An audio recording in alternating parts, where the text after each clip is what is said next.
Madame Sissi a travaillé que pour la base.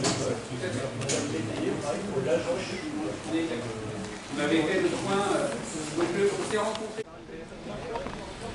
Alors bonjour à tous, donc nous sommes ici aujourd'hui sur le site d'Enedis à Uzerche pour soutenir les salariés qui sont en grève depuis maintenant 15 jours. Alors en grève puisqu'il y a un projet de fermeture du site d'Enedis ici à Uzerche et donc les salariés se mobilisent à la fois pour maintenir les emplois et pour maintenir le site qui est primordial dans l'accès à un service public de proximité qui est réellement utile aux gens. Alors Enedis, c'est la filiale la plus rentable d'EDF. Avec plus de 660 millions de bénéfices sur l'année dernière, c'est assez illogique qu'aujourd'hui on voit qu'on ferme un site qui a une réelle utilité. Enedis, c'est quoi? C'est la filiale qui entretient le réseau électrique sur le département et partout.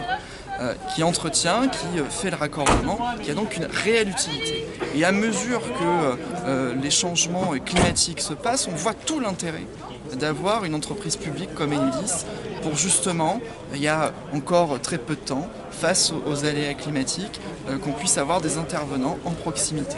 Alors le projet, c'est de fermer et puis éventuellement de disséminer des salariés dans d'autres unités qui sont à Tulle ou à Brive ou ailleurs, alors qu'il y a un réel intérêt qu'ici à Uzerche, au plus près des habitants, au plus près des usagers du service public, on puisse avoir une intervention.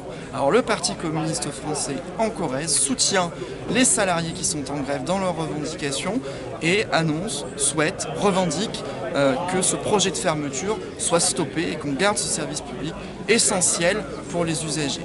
On vous invite à les soutenir et aussi à signer la pétition qui est en ligne justement pour apporter un soutien plus concret. Nous retraités et de nous remercier du travail que nous avons accompli pour que l'entreprise vive dans l'état où elle est.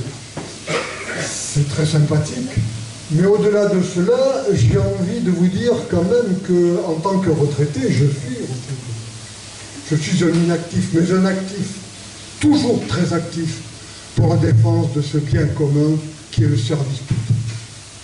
Je dois vous dire quand même que j'ai vécu des suppressions d'unités dans cette entreprise, malheureusement, pour qu'elle devienne ce qu'elle est devenue aujourd'hui. À chaque fois, l'étonnement a été celui que vous avez vu, mais il n'y a rien de grave, ne vous inquiétez pas. Pourquoi vous affolez? Non, non, s'il vous plaît, s'il vous plaît. Je vais me permettre, si vous voulez bien, non pas de vous interpeller sur les questions de forme, comme savent le faire mes collègues par rapport aux aspects pratiques des conséquences de l'action que vous envisagez, mais c'est sur le fond que j'ai envie de vous interroger et de vous faire remarquer une première chose. D'abord, me présenter. Je ne suis pas un terroriste. Je ne suis pas un ultra-gauche ou un extrême-gauche tel que décrit par le ministre Retailleau aujourd'hui, qui ne cherche comme un fou furieux qu'à chercher le chaos dans la vie de nos concitoyens. Je suis un citoyen responsable. Je suis par contre d'une sensibilité qui est celle de la fraternité, de la solidarité, de la justice. C'est ce que l'on appelle souvent, avec juste valeur, les valeurs de la gauche. Oui, je suis un homme de gauche. Et je défends effectivement cette belle et grande entreprise qui est la nôtre, et qui a une histoire remarquable dans la vie. Je me permets, si vous n'avez jamais pris le temps de lire ou d'entendre ce qu'écrivait le ministre Marcel Paul en 1946, à la suite de la nationalisation de cette belle entreprise que nous connaissons, le 8 avril 1946, c'est une date fondamentale dans l'histoire de notre société. Marcel Paul s'adressait à tout le personnel et il pourrait s'adresser aujourd'hui de la même manière à vous-même, monsieur le directeur et messieurs les responsables de la hiérarchie. Je vais me permettre, je ne suis pas un donneur de leçons. Je n'ai aucune intention non plus d'être méprisant. Mais quand même, il est bon de rappeler les choses de temps en temps. Marcel Paul écrivait au personnel à ce moment-là, et imaginons qu'il soit présent aujourd'hui, il vous dirait, je vous demande de ne jamais oublier que vous avez en charge un instrument fondamental de la vie du pays.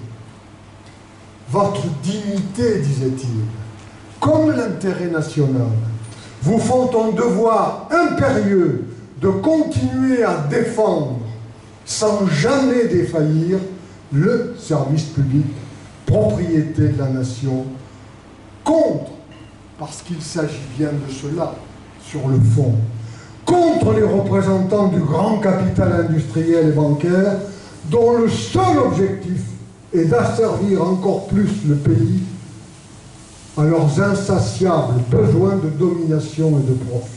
Il est là le fond. Il est là le fond.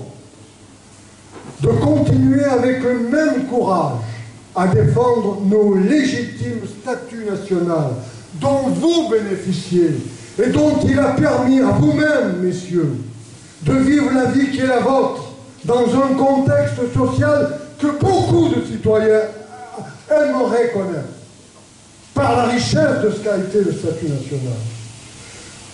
Nos retraites, nos œuvres sociales qui font désormais corps avec les deux établissements publics issus du Conseil national de la résistance, ce qui était l'expression du combat de ceux qui ont été jusqu'au sacrifice de leur vie, c'est bon à savoir, jusqu'au sacrifice de leur vie pour sauver le pays et avec lui ses riches traditions d'humanisme et de liberté.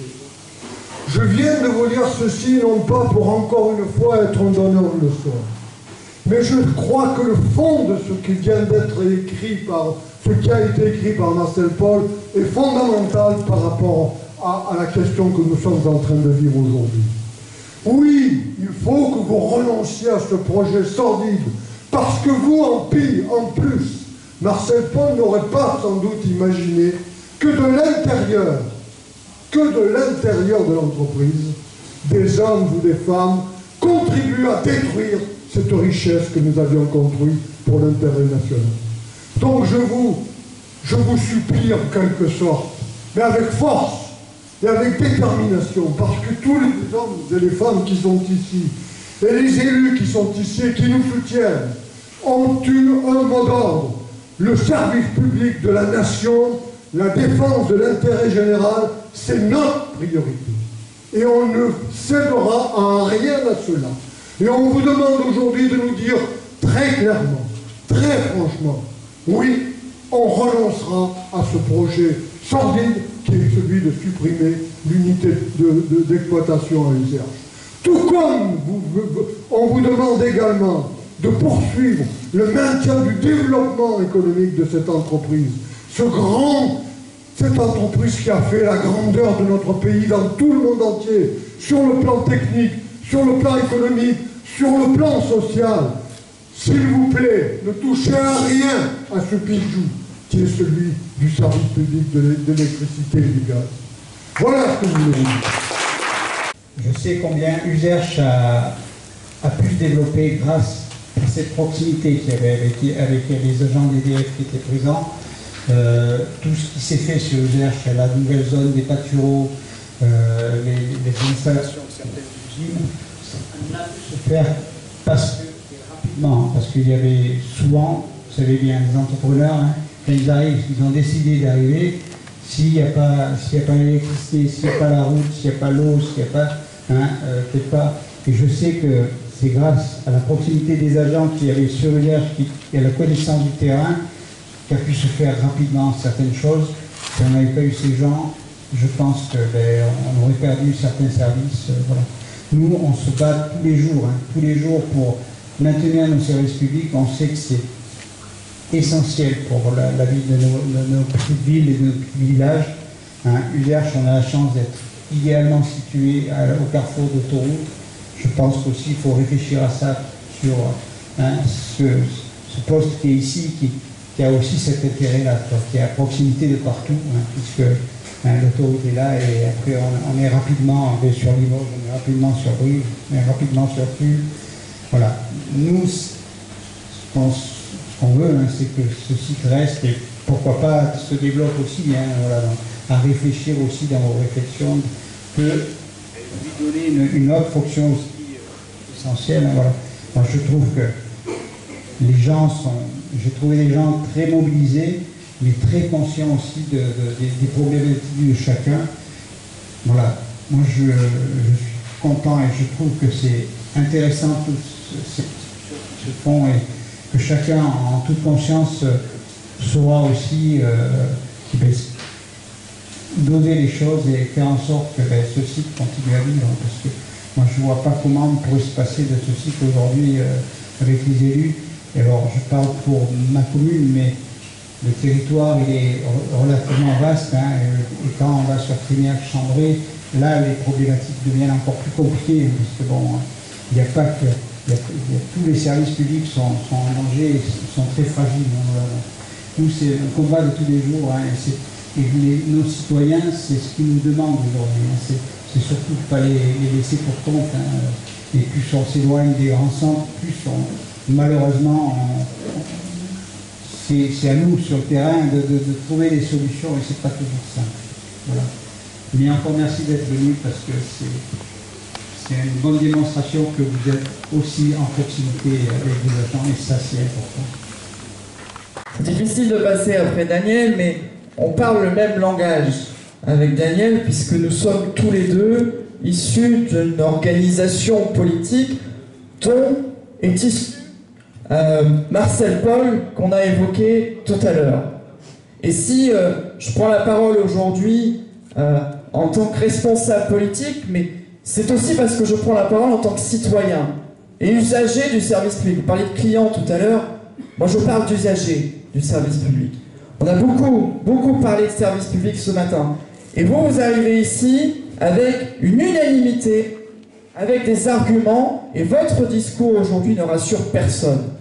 Vous dites être surpris en arrivant ce matin de cette mobilisation, alors que chacune des personnes qui a pris la parole vous a indiqué qu'il y a cette possibilité de fermeture.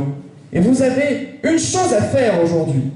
C'est plusieurs choses. En l'occurrence, c'est de rassurer chacun des salariés qui est ici, qui accomplit une mission essentielle pour les usagers du service public.